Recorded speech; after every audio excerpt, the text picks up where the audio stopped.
And today, a man who's never been here before. His name is Linda. Good morning, sir. Good morning to you. How was it waking up? Very difficult. I haven't heard the last of it all morning. Xoli, good morning to you too, sir. Good morning. You are a regular. I'm not sure if I should be greeting you. Gentlemen, let's get straight into it.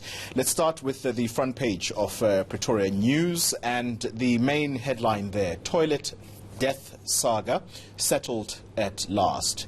And that's a very story I've just been talking about in my morning rant this morning. The family of 5-year-old boy who was 5, of course, at the time that he was killed, Michael Komape, who drowned in a pit toilet, gets 1.4 million. And the judges slam Motsekga and the education team for opposing that appeal. It's a welcome judgment.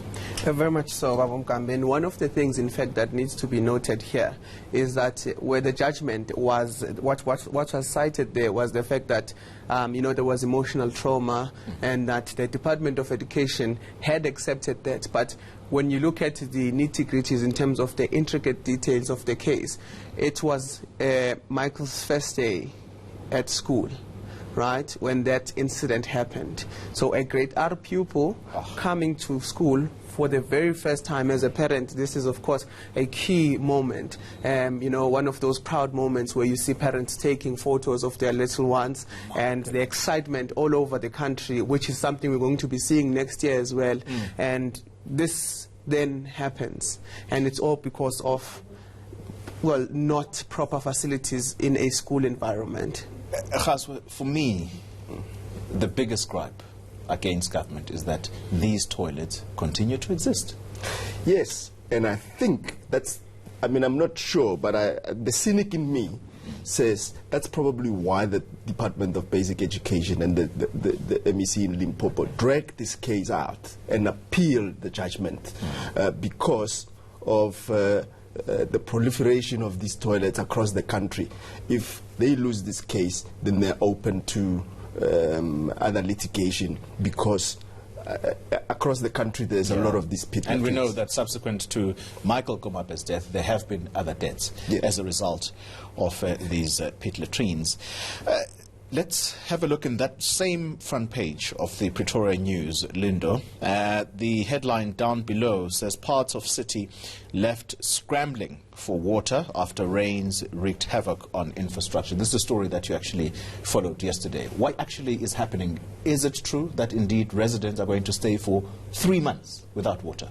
The latest update we got, because we understand they were trying to find solutions around that, we went to the communities there, but we did speak to the relevant authorities from the city, and what they're saying is that it's going to be 2 months without water for those residents, and that's maximum, so that they can come up with a temporary pipeline to ensure that the services are restored there.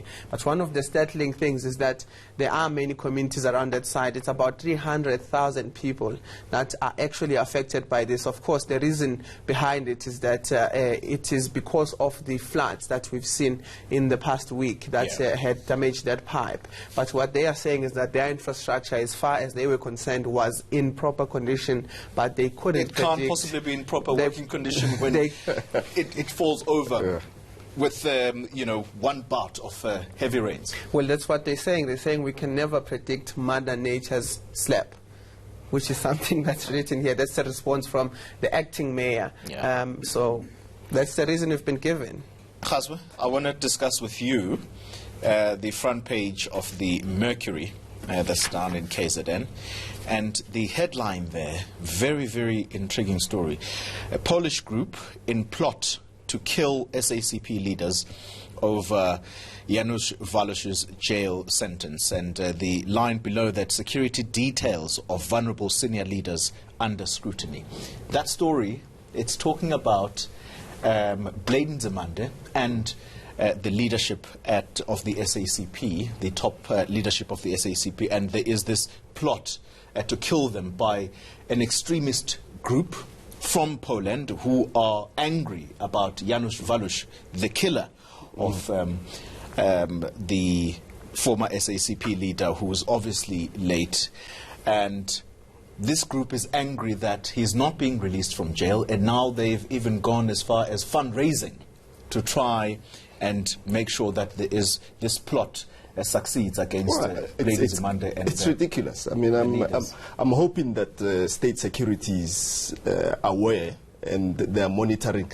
I don't know whether the group is here or if they're going to send people into the country to come and assassinate. It will be interesting to see how this actually is going to be executed, because the SACP leaders were apparently alerted via email on Monday from the Communist Party of Poland that there is such a plot. And apparently it's not the first time that they've gotten these threats. Back in 2017, a similar group, or if not the same group, made... No, I think it's time. I mean, we see also groups within the country. You know, there was this arrest of the group that wanted to... Oh, yes, I remember that. So there are these cells. I'm just hoping that our state security is on top of whatever is happening in the country, because if you cannot find somebody who goes and sabotages ESCOM, you've got bigger problems with these political groups in the country. Right-wing groups, basically. Yeah, you're quite right. Right-wing groups that are threatening political leaders. Yeah, well, look, Blaine Zamanda, at least he's under the protection of VIP security, along with Tula Sangasi. But there is something that's cited here, Xoli, on the article itself, and it talks about the fact that ministers are people who actually travel and address conferences around the country. So in terms of the how-to, whether they'll infiltrate this particular country or the next is another thing to be looked at. Yeah, and remember, they also traveled the world. Khazwe, quickly take us through what's happening in these... Yeah, back page of Sports Day. Kaizer Chiefs, they're leading the log, searching for an elusive league title. But with the January transfer window looming, the coach says he's happy. I mean, I've never heard a coach saying that I'm fine, I've got my players. This is Ernst Middendorp. Says he's not going to look into buying and bringing new signings to the club. He's, well, if the team is like 9 points clear of their next rivals, Sundowns, I suppose the coach is well within his rights to say, I'm fine. Yeah. Is that the only story that... you know, at this time of the year, I was telling Jane yesterday that you've got cricket and then you've got football to tide you over the December period. So the other big story, of course, is the appointment of Jacques Kallis as the Protea betting consultant. They've also brought in Charles Langerfeld as the bowling coach. So you're seeing all these stalwarts coming in. You know, Kallis played with Graham Smith, who's now the director of cricket. Is Graham Smith the person who is making these appointments? Yes, Graham Smith is the boss. He's the one who's revamping this whole Protea structure alongside acting CEO Jacques Fall. So it's your old cabal coming together that played for the Proteas for so many years. The word cabal.